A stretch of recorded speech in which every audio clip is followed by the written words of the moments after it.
June 1930, the United States Congress passed the Smoot-Hawley Tariff Act, raising import duties on over 20 categories of goods to historically high levels. The architects of the bill believed it would protect American jobs and industries from foreign competition. Within 2 years, global trade had collapsed by 65%. Canada, Britain, France, Germany, America's trading partners retaliated with their own tariffs. The global trading system that had taken decades to build disintegrated in months. The recession of 1969 became the Great Depression. What might have been a painful but manageable downturn became a decade-long catastrophe that reshaped the entire political and social order of the Western world. This week, the Trump administration announced 50% tariffs on Canada, 25% on Brazil, and 10 to 12% on 60 additional trading partners. Germany's direct investment in the United States fell 65% in the first half of 2096, nearly 80% from 2024 levels. Retail sales dropped 0.6% in July when economists expected a gain. History is not being subtle about what pattern it is showing us. To understand why the current tariff escalation is historically alarming rather than merely economically contentious, you need to understand precisely how the Smoot-Hawley sequence worked, not as a moral judgment about protectionism, but as a mechanical sequence of economic cause and effect. The Smoot-Hawley bill was not designed to start a depression. It was designed to protect American farmers and manufacturers from foreign competition during a period of economic stress. The economic logic was straightforward and superficially plausible.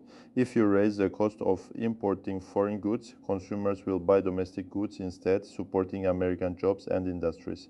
The logic failed at the first step. The United States in 1930 was not just an importer, it was the world's largest exporter. American agricultural and industrial products depended on access to foreign markets to absorb their output. Foreign governments that found their exports blocked by American tariffs responded with their own tariffs on American exports, not out of malice but out of the same political logic that had driven Smoot-Hawley. Canadian lumber tariffs were met with Canadian tariffs on American agricultural products. European grain duties were met with European duties on American manufactured goods. The retaliatory sequence reduced American exports at the same time domestic consumption was falling due to the broader economic downturn. The industry, Smoot-Hawley, was designed to protect found their export markets closing as fast as their domestic markets were opening. The net effect was not protection but contraction on both sides of every trade relationship. The second mechanism was financial. The global trade collapse destroyed the ability of European countries, particularly Germany, to earn the dollars needed to service their war debts to the United States. As German export revenues fell, Germany's ability to make reparations payments under the Versailles Treaty deteriorated. American banks that had lent extensively to German industry saw their loans go bad. The financial contagion that began in trade policy spread into banking and from banking into the broader depression that consumed the 1930s. This is the Smoot-Hawley mechanism. Not tariffs causing depression directly, but tariffs triggering retaliation, collapsing trade collapse, destroying financial relationships. Financial relationship destruction deepening what was already a severe recession into a structural catastrophe. The current tariff escalation is not identical to Smoot-Hawley. The economic context is different, the tariff architecture is different, and the global trading system is structurally more complex than it was in 1980. But the mechanism, tariffs triggering retaliation reducing trade reduction producing economic contraction, is structurally identical. The Canada tariff is the most directly alarming component of this week's announcement. Canada is the United States' largest trading partner with over $700 billion in bilateral trade annually. A 50% tariff on certain Canadian goods in an already stressed relationship following previous tariff escalations is not a negotiating tactic. It is a structural disruption to the most integrated bilateral trading relationship in the world. Canadian retaliation is not just likely, it is politically inevitable. Canadian politicians cannot be seen accepting a 50% tariff without response any more than American politicians in 1930 could be seen accepting European protectionism without Smoot-Hawley. Germany's investment withdrawal is the most structurally significant signal of the week and the one receiving the least attention in financial media. German companies cut first half direct investment in the United States to 4.3 billion euros, down nearly two-thirds from a year earlier and almost 80% from the same period in 2024. This is not a one-quarter anomaly. This is a sustained, accelerating withdrawal of productive capital from the United States by America's most important European economic partner, TST. Foreign direct investment is not speculative capital that can reverse overnight. When German companies reduce their direct investment in American facilities, supply chains, and operations, they are making long-term structural decisions about where to deploy productive capital. Reversing those decisions requires years of relationship rebuilding, investment planning, and political confidence restoration. The 80% decline from 2024 levels represents a structural reorientation of German corporate investment away from the United States, exactly the kind of capital withdrawal that tariff escalation has historically triggered. The retail sales decline of 0.6% in July, against expectations of a 0.2% gain, adds a consumer dimension to the tariff picture. Tariffs are a tax on consumption. They raise the prices of imported goods, reducing real consumer purchasing power and shifting spending toward domestic alternatives when those alternatives exist at comparable quality and price. When they don't, tariffs simply reduce consumption without redirecting it. The July retail sales miss suggests that the tariff impact on consumer prices is already beginning to show up in spending behavior. The new tariff announcement arrives 11 days before the Federal Reserve's Jackson Hole Conference, the annual gathering of central bankers that has historically been the venue for the most significant monetary policy signals of the year.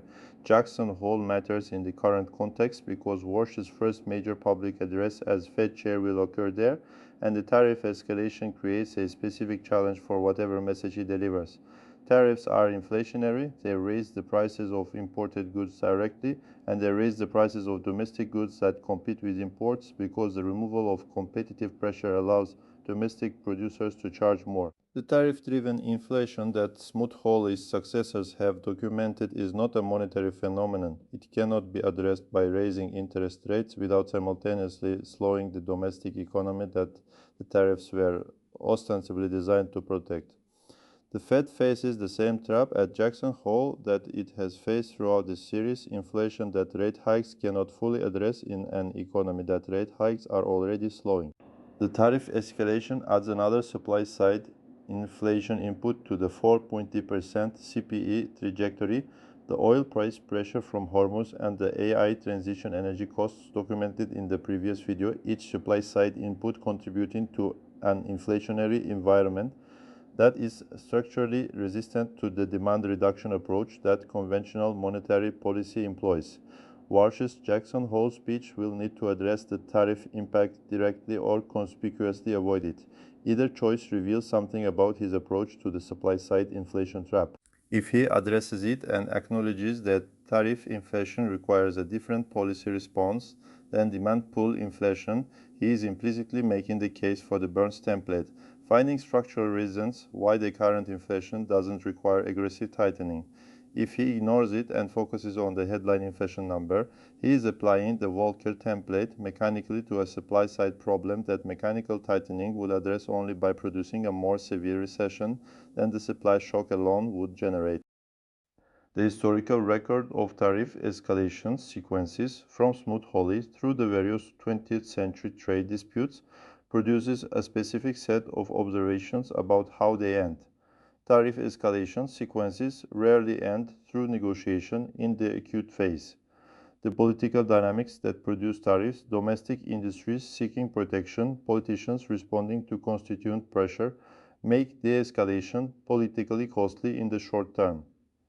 The 1930s tariff spiral did not end through negotiated reduction. It ended through the Reciprocal Trade Agreements Act of 1924, which gave the executive branch authority to negotiate bilateral tariff reductions without congressional approval, a structural change in trade governance that allowed the escalation to occur without requiring the same political process that had produced the escalation. The most directly relevant 20th century precedent for the current situation is the 1982 to 1955 steel and automobile tariff export restraints on Japanese automobiles in 1982 to 1955, steel and automobile tariff export restraints on Japanese automobiles in 1982 and steel tariffs in 1982, in response to the same political pressures that are driving the current tariff wave: domestic industry competition concerns and manufacturing employment loss.